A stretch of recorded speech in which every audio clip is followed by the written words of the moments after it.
The truth is that until we stop this outbreak in West Africa, we may continue to see individual cases in America in the weeks and months ahead, because that's the nature of today's world. We can't hermetically seal ourselves off. Welcome to another edition of To Tell the Governmental Truth, the never-ending ongoing series of moments where we are forced to dig into the reality of what we're being handed and what the facts are. In this case, remember that Ebola thing? Maybe the administration has not been as forthcoming as we might seek to believe.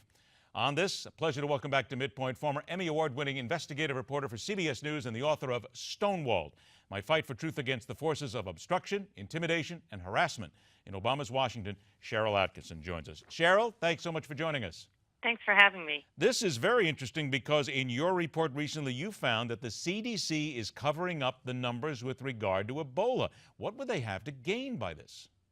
Well, just to be clear, I certainly didn't say that. I just said they weren't publicizing it on their website, which is what they do. Typically, if there's an outbreak or some sort of infectious disease that people might want to track and keep up with, which leads me to think there was, a meeting and a decision made not to make that information easily accessible. The reason I say they're not covering it up is because when I asked them for the numbers, they gave them to me. But they said when I asked where it was posted that it would not be posted and that I would have to call back to get updates. Okay, now I do want to point out that there then are some media outlets who are putting those words in your mouth then, where it's saying that the CDC is covering up the numbers. Just want to point that out to you so that you know as well. But this is certainly to minimize the panic across the United States. But is there really, haven't we got past the panic point yet with Ebola? I guess it's hard to say. I mean, I would argue that the initial spate of media coverage that was given to this, and I think much of it rightfully so, based on infectious disease experts I've spoken to, resulted in important changes in policy. It caused the government to reverse course and turn around and institute new safety measures that they didn't plan to do at airports and with SWAT teams forming to help out hospitals, to change the way that they recommend healthcare workers handle cases. All of that came about, I would argue, because there was public attention and media coverage of the possibilities that a lot of people are now criticizing and saying, well, was it overhyped? I think it's typical in the United States that when a worst-case scenario is averted or doesn't happen, that sometimes we look back and say, was too much coverage or too much attention given to this? And, without defending every single news outlet, because I didn't see all the coverage, based on my own contacts and sources, including some who are directly dealing with the Ebola crisis, I don't think concern is gone, and I don't think that it was overstated. There is and remains a great deal of concern. As long as the epidemic is so bad in West Africa, we do remain at increased risk here in the United States.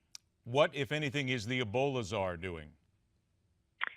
I don't know. I mean, my guess is because he's been so behind the scenes, I feel like he was part of deducing the strategy to try to manage the information. They might say to minimize panic, but I would also argue perhaps to minimize negative coverage on how the government was handling it, because after he was named Ebola czar, we almost never heard again from the head of CDC, who's been so criticized for his responses. These reports on how many cases that they were tracking were not put online, and there weren't discussions about them. So perhaps he was part of a strategy on how to handle the media, and they full well know that a lot of times if they don't put an issue on the front plate, the administration, for the media to take on a given day, the media will move on and cover the next thing that they're supposed to cover, and I think to some degree that's happened. 15 seconds here. Do you think that the virus still poses a significant danger to the American public? Well, I will only tell you that I trust some infectious disease experts dealing with the crisis who do think it could pose a significant threat, and they're holding their breath, hoping for the best, and think we've instituted some good policies, but we certainly can't, they think, relax and assume the danger is gone. I think you're exactly right. As far as hoping and praying, that never works, but at least knowing that something else. We've seen this before in the media covering stories where people say, we hope and we pray, and we say, please, let's not hope and pray. Let's give us facts. It's always the better way to do things. I understand. Cheryl, thank you so much for joining us. Wonderful job uncovering stories as you have always done and will continue to do. Merry Christmas and a Happy New Year to you and your family. Thank you. Same to you. Take care. Coming up next on MidPoint, the interview. Want to buy tickets?